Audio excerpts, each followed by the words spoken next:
Good morning. Today I'd like to talk a little bit about Medicare. And Medicare has A, B, C, and D. So I brought a little can of alphabet soup along. And perhaps a person that can come up with some of these answers to Medicare. I'll share that with you a little bit later today. But Medicare is a government program. It is confusing at times. And to think about it, there's a book that they send out to you when you're 65 or older. It's 144 pages long.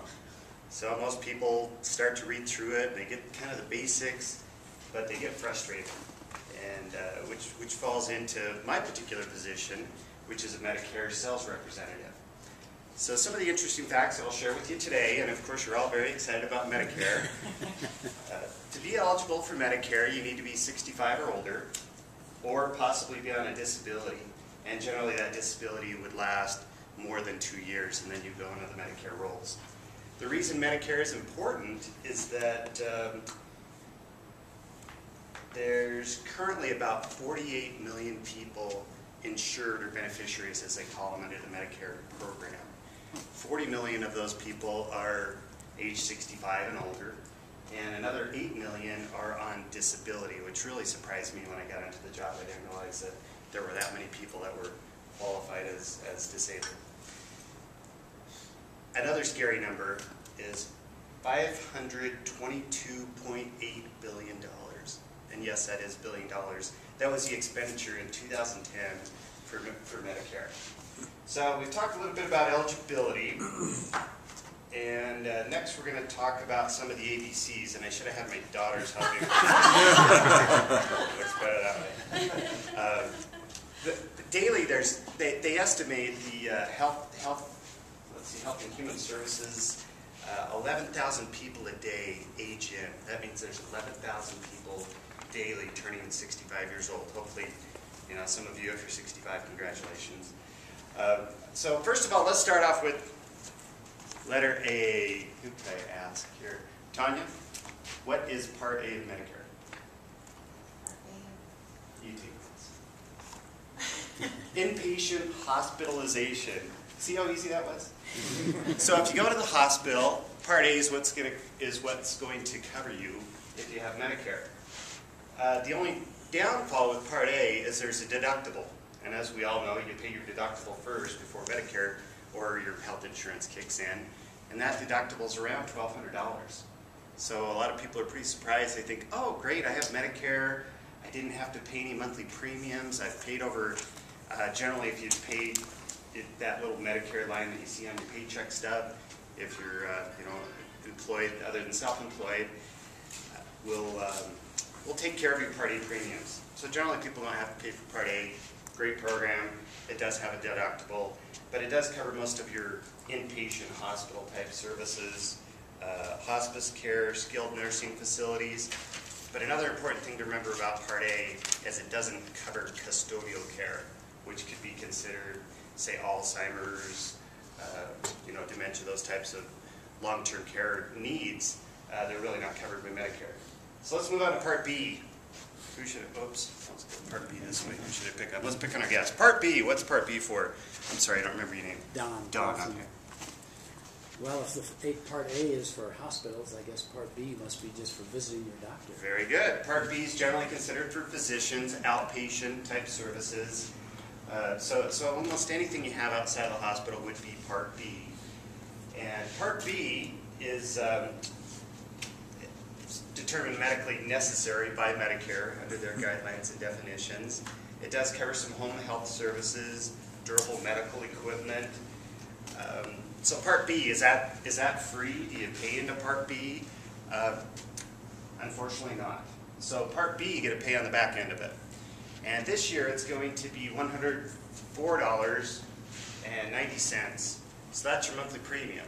And everybody's like, oh great, I get health insurance for $104.90. Not so great.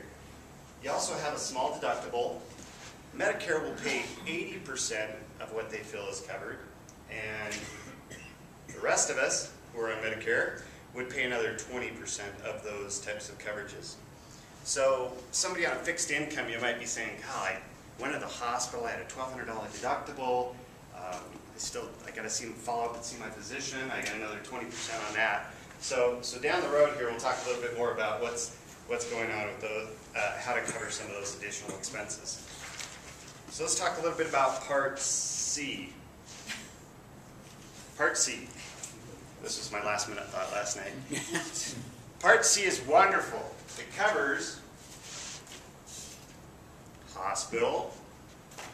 It covers physician or outpatient services. So Part C is a pretty neat program. Oh, even better, you can even add in your Part D with it.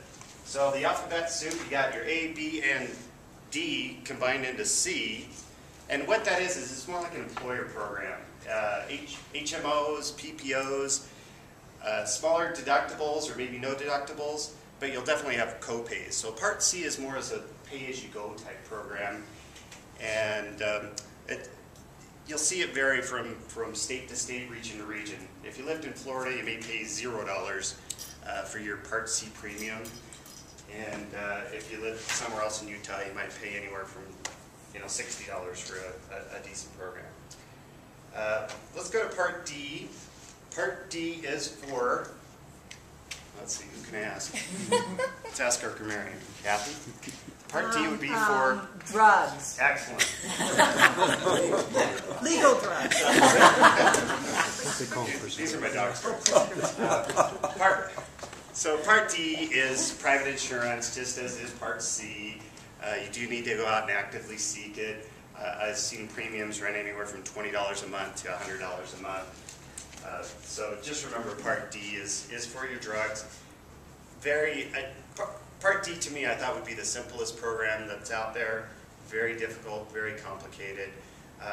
Websites such as ehealthinsurance.com, which is the company I work for, or Medicare.gov will help you out and analyze those particular medications and how they're covered under each program. And last but not least, I'll give you a little cheat sheet today so that you can look at that and see the two different paths of Medicare and better understand that when you're talking with family and friends. Just to have a good idea or a good point to get started with. And let's see. And also too,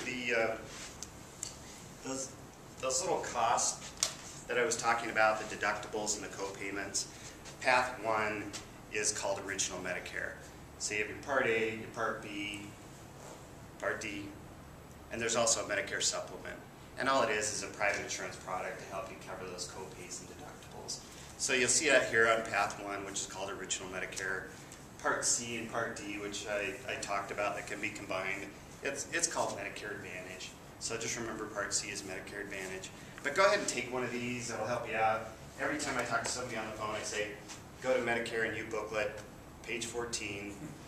This will help you out. Please feel free to have one of those. If you have any other Medicare questions, please feel free to talk to me. I'm an agent. I don't necessarily want to sell you the product, or I can, but really I like to help people better understand Medicare and what it has to offer. Thank you.